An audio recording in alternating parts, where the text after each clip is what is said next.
formulando todo o conhecimento que ele tinha. Por isso que ele fala que ele é um apóstolo nascido fora do tempo. Por que Paulo é apóstolo? E hoje a gente não pode falar que ninguém é apóstolo, porque o apóstolo ele recebia a autoridade do próprio Jesus. Era Jesus que vinha e falava. O apóstolo, ele tinha a mesma autoridade, o mesmo poder que Jesus. Ele tinha por obrigação. Hoje nós não temos, por isso que fala sobre os dons, e nem todos têm dom de curar, dom de milagre, mas todos os apóstolos tinham. Todo apóstolo ele tinha um dom de curar, tinha um dom de milagre. Por isso que Paulo, até o lenço dele, quando ia, curava as pessoas, porque ele tinha autoridade dada por Jesus para isso. Nós não temos isso. Abre aspas aqui. Os missionários experimentam isso. Por quê? Por exemplo, o Ronaldo Lidório mesmo, quando ele começou lá em Escopomas, na África, ele passou por a experiência seguinte. Uma mulher, ela estava com a filha cheia de hematomas no corpo, né, doença assim, e aí ela chegou para o missionário e falou com ele o seguinte: aqui, minha filha, ela está desse jeito, ela já estava semi-morta, já estava morrendo mesmo. E quando ele chegou, ela já passou para ele, a menina já morta. E ela falou com o missionário o seguinte: olha, se esse Deus que você está pregando é o Deus verdadeiro, eu quero que esse Deus cure a minha filha, porque aí eu vou passar a servir esse Deus. Hein? Vai lá, missionário! Vai lá, missionário! Entende? Deus atendeu por causa dos desafios dela. Também. Mas aí, vai lá, missionário. Se o missionário não tiver intimidade com Deus, se a igreja aqui não orar pelo missionário lá também, meu filho, ó, o missionário passa os apertos. E aí ele falou assim: meu Deus, o Senhor está vendo aqui, ó, né? Senhor, abençoa, Senhor, para que essas pessoas possam ver o poder do Senhor. Então aquela mulher, ele pega, a menina estava toda enrolada, e a menina ainda parecia que estava morta, mas então ele orou primeiro, entrega então a filha para aquela mulher. Quando a mulher toma aquela menina nos braços, a menina está totalmente curada, sem nenhuma mancha no corpo. Então aquela aldeia agora começa a ver o poder de Deus agindo. No âmbito missionário, por isso que algum tempo atrás, até entre os batistas, tem até um livro, né, o Apóstolo da Amazônia, né? E chamava os missionários de apóstolos. Por quê? Não que eles tinham a mesma autoridade dos apóstolos, mas da ideia, porque eles chegam no local e ali é só ele. Se Deus não fizer um milagre, que aqui nós temos um montão de igreja, né? E a pessoa já ouviu tanto sobre o Evangelho, mas imagina um local lá, até aqui no Brasil, entre índios, que ninguém nunca ouviu falar do Senhor. Deus, ele, por obrigação, entre aspas, ele tem que fazer alguns sinais assim, para que a pessoa crê. O sinal, ele é feito para crer. A gente vê isso na palavra de Deus. Mas é principalmente para aquele que ainda nunca ouviu. Agora aquele que é sem vergonha, né? Que já ouviu tanto de vezes e que não toma posição, aí é ele com Deus. Mas voltando aqui, Paulo, ele ficou 4 anos segundo alguns historiadores. E eu prefiro a outra versão da história. Está lá em Atos capítulo 9, Gálatas capítulo 3. Que ele foi para o deserto da Arábia, ele ficou durante 14 anos no deserto, tendo um seminário dele com Jesus, reformulando tudo aquilo que ele aprendeu antes. Por isso, meu irmão, minha irmã, que Paulo então agora ele vem, e na hora que ele escreve essas cartas, nós ficamos assim, né? E até Pedro mesmo falou: o nosso irmão Paulo, ele escreve coisas difíceis de entender. Entendeu? Em outras palavras, até eu que andei com Jesus, quando eu leio as cartas de Paulo, eu fico perdido, tem hora. Tem alguns usam sobre a condenação deturpada. Isso, usa para deturpar. Mas aí, gente, eu estou querendo focar isso tudo. Mas Paulo, ele se desobedecia. Não, ele falava que ele tinha um mensageiro de Satanás que eles esbofeteavam. E aí eu vou dar a minha interpretação desse mensageiro de Satanás. O que será isso aí?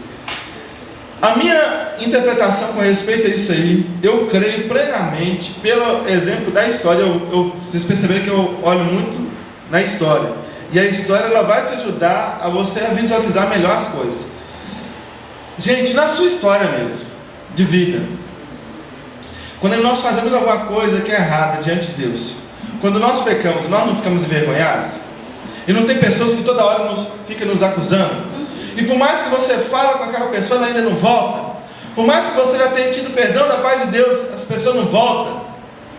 E você, quando você recebe essa acusação do diabo, não é como se você tivesse levado uns murros assim, né?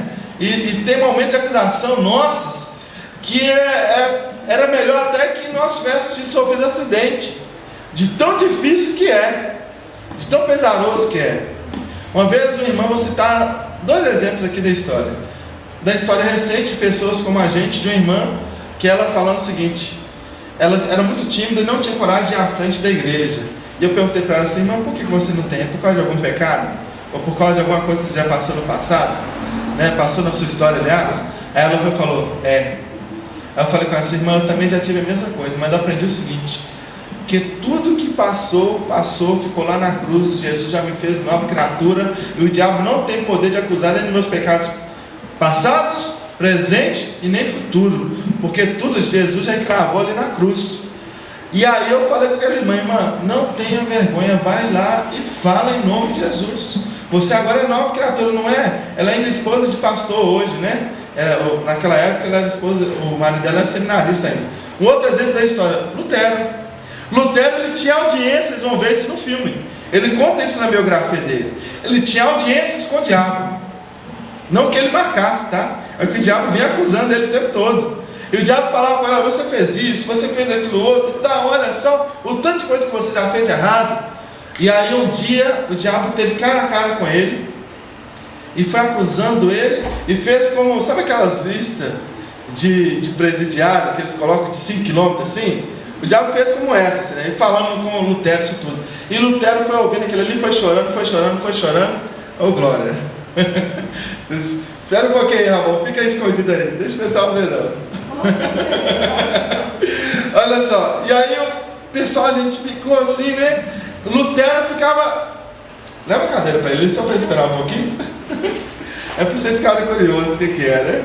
Olha só, e aí, gente, Lutero, ele sentiu como se o Espírito Santo tivesse batido nas costas dele e falou assim: Lutero, os seus pecados foram perdoados na cruz, e agora você tem uma nova vida com Jesus.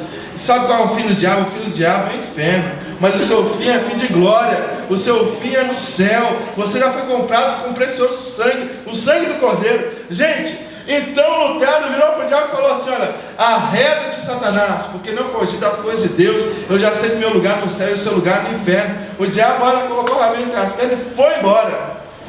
Mas e Paulo, mensageiro de Satanás? Gente, eu creio plenamente que o mensageiro de Satanás na vida de Paulo eram pessoas que o acusavam da sua vida anterior, porque ele matou muitas pessoas. Eu não creio que foi em nenhum momento na Bíblia dá para provar que foi como é que fala? Aquele negócio da pessoa que fica se debatendo no chão, epilepsia. Tem o Shelley coloca que foi um problema oftalmológico por causa da visão que ele teve de Jesus. Eu não creio nisso, não tem lógica não. Gente, quer coisa pior do que você ser acusado pelo diabo? Agora, quer coisa pior do que vir alguém e te acusar? E Paulo fala da graça de Deus, mas ele sabe, e nós sabemos quanto que nós somos acusados, né, gente? O tempo todo. Por isso que... Na própria consciência também. Você imagina a dor dele de saber que matou cristãos, né? Tantos cristãos que ele matou, né? Agora você imagina, eu chego ali e eu... A dor da pessoa. É difícil, ainda uma psicóloga falando. Imagina só, eu matei a irmã da Josi, e agora eu converti. E agora eu estou pregando na igreja e a Josi está ali. E eu olho para a Josi, eu lembro da Josi pequenininha ali, e aí eu lembro da irmã dela. Gente, eu não posso voltar atrás. E aí? É difícil. Eu creio plenamente que esse mensageiro de Satanás, porque a própria palavra já diz, mensageiro de Satanás. Olha na Bíblia, todos os mensageiros que vêm da parte de Satanás aí, vêm para acusar. O diabo veio para roubar, matar e destruir. Então por isso que eu creio que não foi nada. Quando ele fala espinho na carne, porque, gente, incomoda. E ele não fala entendeu? O mensageiro, como se fosse um homem ou uma mulher. Ele não fala. O mensageiro, gente, pode vir de várias formas. O mensageiro pode ser o próprio diabo, como vinha como na vida de Lutero. Pode ser também pessoas que o diabo trazia. Porque o diabo ele pode levantar pessoas. Quantas vezes acontece com a gente? Ah, você fez isso e está pregando assim, né? Vamos orar, gente, para a gente poder terminar aqui? Então, só para terminar essa parte. Paulo foi mais usado porque ele preparou mais. Resumindo, Pedro foi menos usado porque ele preparou menos. Mas Pedro, né, ele pregava e convertia 3.000, 5.000. Paulo pregava, talvez não convertisse tanto, mas só que tem que as igrejas que Paulo discipulava, gente, ó, Pegava detonado na permanecia, ó, por assim. Esse azul cacetada que A dava ninguém. referência que você deu de quando Paulo foi fazer Atos capítulo 9, Gálatas capítulo 3. Fala. Quando você fala em Pedro, aquele filme de Josué,